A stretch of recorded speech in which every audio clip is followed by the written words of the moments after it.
ശേഷം ഷെയ്ഖ് പറയാണ് സുമ്മ യുകബ്ബിറു സാനിയ, പിന്നെന്താ ചെയ്യുക? രണ്ടാമത്തെ തക്ബീർ ചൊല്ലുക.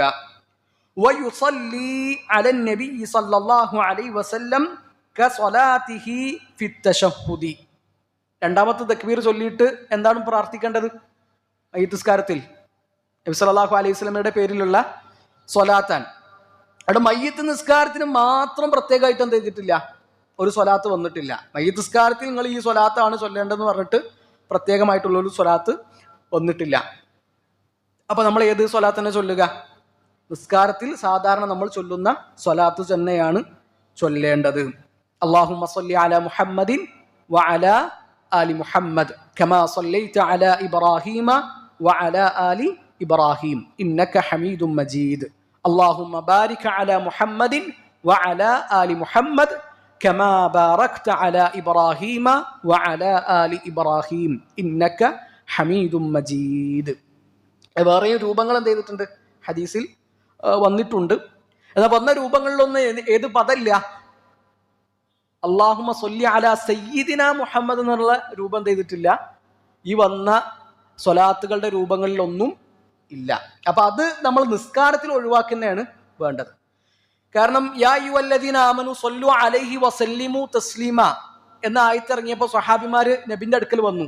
അവർ പറഞ്ഞു, നബി ഞങ്ങളോട് എങ്ങനെ സലാം പറയേണ്ടതെന്ന് ഞങ്ങൾക്ക് അറിയാം, എന്നാൽ നിങ്ങളുടെ പേരിൽ എങ്ങനെയാണ് സ്വലാത്ത് ചൊല്ലേണ്ടത് ഞങ്ങൾക്ക് അറിയില്ല. അപ്പൊ നബി സല്ലല്ലാഹു അലൈഹി വസല്ലം പഠിപ്പിച്ചു കൊടുത്ത സ്വലാത്താണ് ഏത്?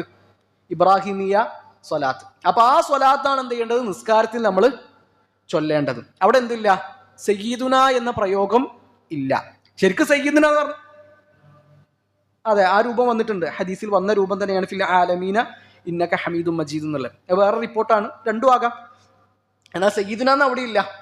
അപ്പൊ സയ്യിദുന എന്ന് പറഞ്ഞാൽ അർത്ഥത്തിൽ തകരാറൊന്നുമില്ല. എന്താ സയ്യിദ് എന്ന് പറഞ്ഞാല്? ലീഡർ അല്ലെ, നേതാവ്.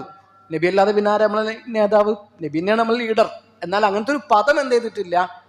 സ്വലാത്തിൽ പ്രത്യേകം വന്നിട്ടില്ല. നിസ്കാരത്തിലെ സ്വലാത്തിൽ പ്രത്യേകം വന്നിട്ടില്ല. നിസ്കാരത്തിന് പുറത്തൊക്കെ ഒരാൾ സ്വലാത്തിൽ ആണെങ്കിൽ എന്തില്ല? സയ്യിദിന എന്നുള്ള പദം ചൊല്ലാം. നിസ്കാരത്തിന് പുറത്താണെങ്കിൽ ഏറ്റവും അഫ്ളൽ ഏതാണ്? ഏറ്റവും ഉത്തമം ഏതാണ്? നബി സല്ലല്ലാഹു അലൈഹി വസല്ലം പഠിപ്പിച്ചെന്ന ഈ ഇബ്രാഹിമിയ സ്വലാത്ത് തന്നെയാണ്. അപ്പൊ അതാണ് രണ്ടാമത്തെ തക്ബീർ കഴിഞ്ഞാൽ നമ്മൾ ചൊല്ലേണ്ടത്. ഇവിടെ നമ്മൾ ആലോചിക്കേണ്ട ഒരു സംഗതി, നബി കുടുംബത്തിന്റെയും ഇബ്രാഹിമി കുടുംബത്തിന്റെ ഒക്കെ ഒരു ശ്രേഷ്ഠതയും സ്ഥാനവും ഒക്കെയാണ്. ലോകത്ത് നടക്കുന്ന എല്ലാ മയ്യിത്ത് നിസ്കാരങ്ങളിലും ആരെ ഓർക്കുന്നുണ്ട്? നബി സല്ലല്ലാഹു അലൈഹി വസല്ലമയെയും കുടുംബത്തെയും ഓർക്കുന്നുണ്ട്. ഇബ്രാഹിം നബിയെയും കുടുംബത്തെയും ഓർക്കുന്നുണ്ട്. 5 നേര നിസ്കാരങ്ങളിൽ നബി സല്ലല്ലാഹു അലൈഹി വസല്ലമയെ ഓർക്കുന്നുണ്ട്. ഇബ്രാഹിം നബി അലൈഹി സ്വലാത്തു വസ്സലാമയെയും കുടുംബത്തെയും ഓർക്കുന്നുണ്ട്. അതൊക്കെ അവർക്ക് അള്ളാഹു കൊടുത്ത അംഗീകാരവും സ്ഥാനവുമാണ്.